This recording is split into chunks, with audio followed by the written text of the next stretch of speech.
일주일에 외식 몇 번이나 하시나요?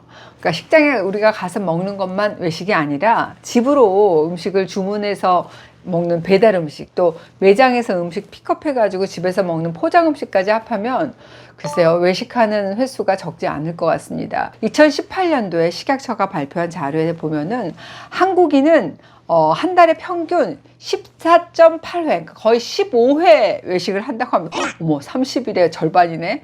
대략 15회면 이틀에 한 번꼴로 외식을 한다는 거잖아요. 그러니까 코비드 시기를 거치면서 뭐 배달이라든지 포장 같은 외식 형태가 폭발적으로 성장한 걸 보면은 그 이후에 외식 횟수도 더 늘지 않았을까 그런 생각을 해봅니다. 요리하고 뭐 차리는 시간 줄일 수도 있고 또 간편하게 먹을 수 있다는 그런 장점이 있잖아요. 상차리가 귀찮아서 끼니 거른다든지 뭐 간식으로 간단하게 배 채우는 것보다는 뭐 외식으로 든든하게 속을 채우는 것이 건강에는 이로울 수 있습니다. 하지만 먹는 양 그리고 조리 과정에서 첨가되는 각종 조미료를 스스로 우리가 조절할 수가 없잖아요. 외식하다 보면은 무조건 이게 건강에만 좋다고만 할 수 없는 것도 사실입니다. 내가 직장 생활 때문에 요리할 시간이 나 없어. 그래서 외식을 내가 선택하는 분이라고 한다면 조금 더 건강하게 드시라는 의미로 오늘 컨텐츠 준비해 봤습니다. 나 비만이야. 나 다이어트 해야 돼 하시는 분, 나 혈압 있어, 나 고지혈증 콜레스테롤 관리해야 되는 사람이다 하시는 분들, 이런 분들이 외식 가실 때 요 음식은 꼭 주의하셔야 됩니다. 짚어드릴게요. 첫 번째, 뱃살 많은 분, 비만인 분들이 주의해야 될 음식입니다. 칼로리가 높은 음식들인데요. 외식 메뉴 중에는 고칼로리 식품이 많잖아요. 그 열량이 높은 음식을 먹게 되면 어때요? 하루 중에 에너지를 일정량 소모한 후에도 내 몸속에 당, 지방 등이 계속 남아있게 되고 얘네들이 이제 복부, 이런 체내에 쌓여서 살이 찌게 되는 거잖아요. 우리가 체중 조절을 위해서 과식 안 하는 것도 중요하지만 가급적이면 열량이 높은 음식 섭취를 좀 피하고 열량이 내가 높은 음식 먹을다 할 때는 식사량을 평소보다는 더 줄이셔야 됩니다. 그럼 칼로리가 높은 대표적인 외식 메뉴 한번 살펴볼까요? 후라이드 치킨. 뼈 해장국보다는 피자, 버거류, 죽 종류가 칼로리는 더 낮은 편이죠. 재밌는 거는 2등 뼈다귀 해장국 외에 1등에서 4등까지 모두 지금 보면 닭 요리입니다. 아니 다이어트 할 땐 닭가슴살이 최고라는데 어떻게 이런 일이 일어난 걸까요? 기름에 튀겨서? 하지만 여기 보면 닭찜하고 닭칼국수 얘는 기름 거의 안 쓰잖아요. 고칼로리의 원인은 바로 닭 껍질에 있습니다. 닭의 살코기는 지방이 적은 반면에 닭 껍질에는 기름기가 많이 들어가 있기 때문에 그래요. 아니 닭 칼국수는 상대적으로는 굉장히 건강해 보이는데 왜 문제가 될까요? 바로 국물과 밀가루, 면이 포함되어 있기 때문입니다. 그러니까 우리가 닭 요리를 먹을 때는 가급적이면 껍질 좀 제거하고 드시고 닭칼국수는 닭고기 위주로 섭취하시고 국물하고 면은 좀 나중에 적당한 양을 조절해서 드시는 거 권해드려요. 두 번째, 혈압 있는 분, 나 혈관 걱정된다 하시는 분들이 주의해야 될 음식입니다.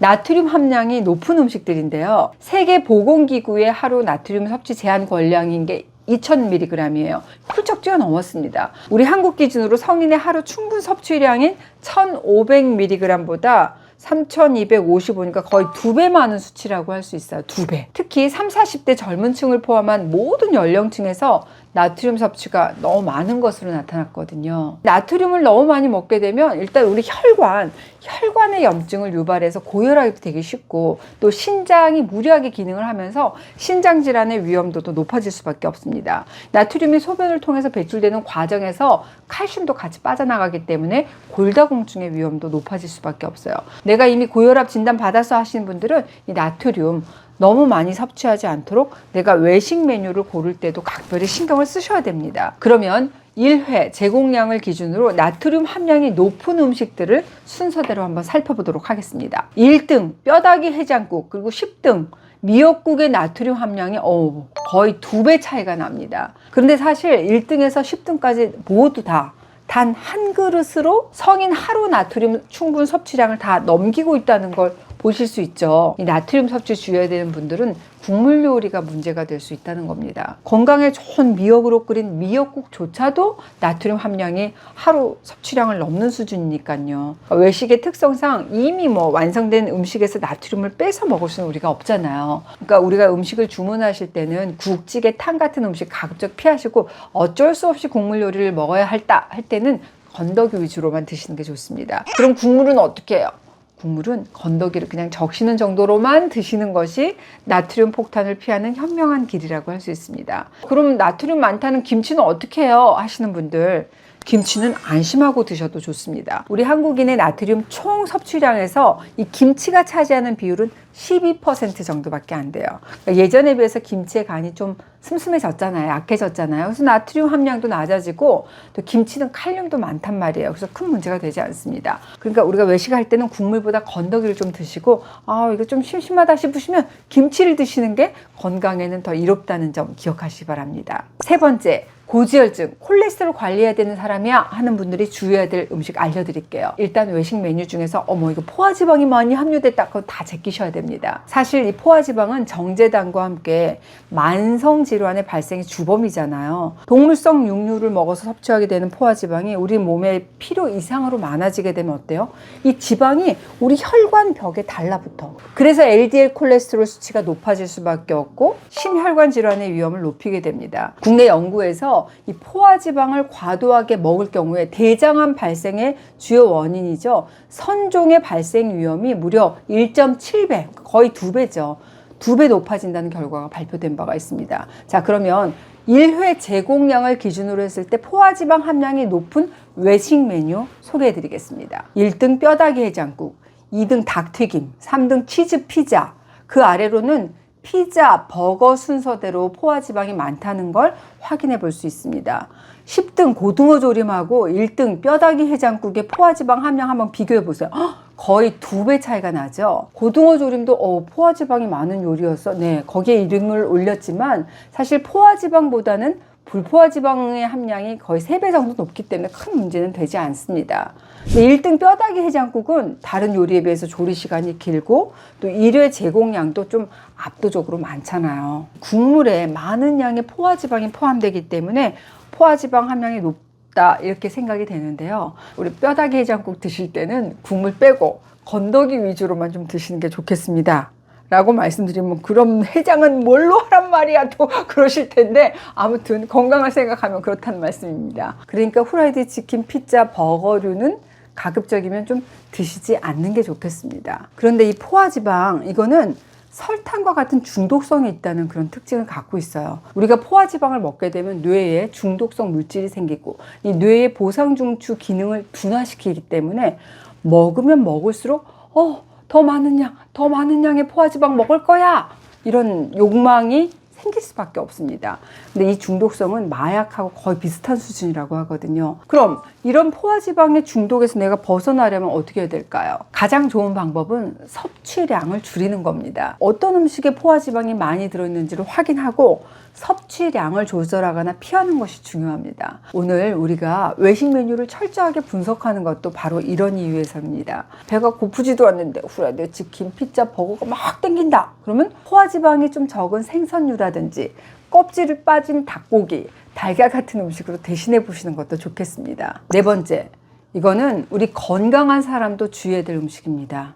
뭐냐고요? 바로 트랜스 지방이 많은 음식입니다. 트랜스 지방은 식물성 기름을 고체화시킬 때 생기는 지방이 트랜스 지방이거든요. 근데 가격이 저렴해요. 그리고 보관하기가 쉬워서 가공식품에 많이 사용되는데, 이 식물성 기름을 높은 온도, 고온에서 오랫동안 조리할 때도 이 트랜스 지방이 생깁니다. 우리가 트랜스 지방을 먹게 되면 우리 몸에서 단단히 굳어버려요. 그래서 우리 일단 몸에 들어오게 되면 배출되기가 어렵습니다. 그래서 일명 플라스틱 지방이다 라고도 불리우는데요. 이 포화지방은 우리 몸에서 LDL 콜레스테롤 수치를 높이지만 트랜스 지방은 좋은 콜레스테롤, HDL 콜레스테롤 수치를 낮추기 때문에 몸에 더 유해하구나 라고 생각하셔야 돼요.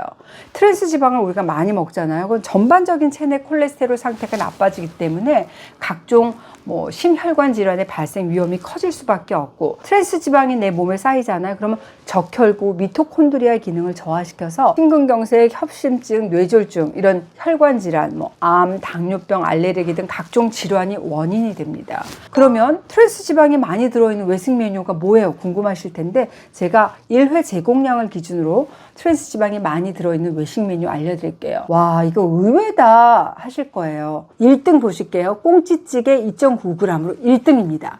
2등은 꽁치 조림 2.1g으로 2등이네요.